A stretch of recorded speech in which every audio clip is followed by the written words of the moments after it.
कल्याण प्राप्ति के लिए भागवत से दूसरा कोई भी श्रेष्ठ साधन नहीं है। सप्ताह श्रवण विधि कुमार स्तस्य भाषिता। और जो साप्ताहिकी कथा है सबसे पहले सनकादिक ने नारद जी को सुनाया था।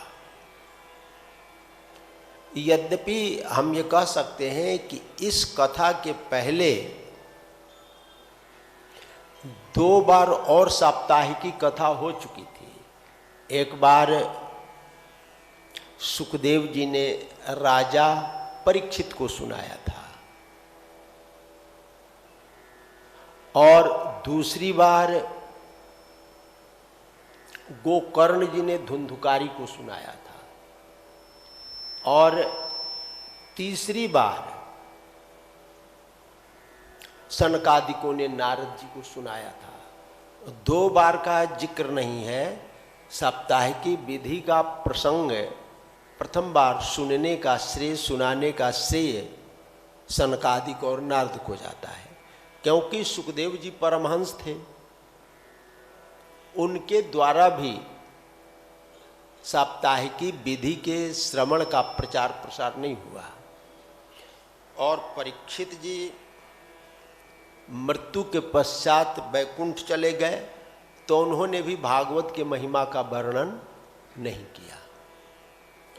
और गोकर्ण और धुंधुकारी उसने भी साप्ताहिकी विधि से श्रवण के महिमा का वर्णन इधर उधर नहीं किया, प्रचार प्रसार नहीं किया।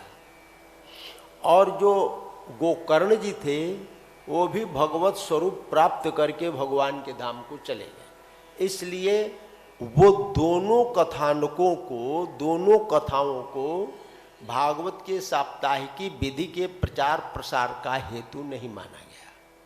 ये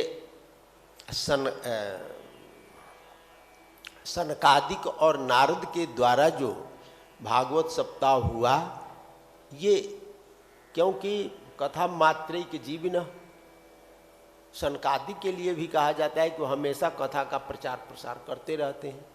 और नारद तो स्वभाव से भगवान के पावन चरित्रों का वर्णन करते ही रहते हैं सर्वत्र घूम घूम करके।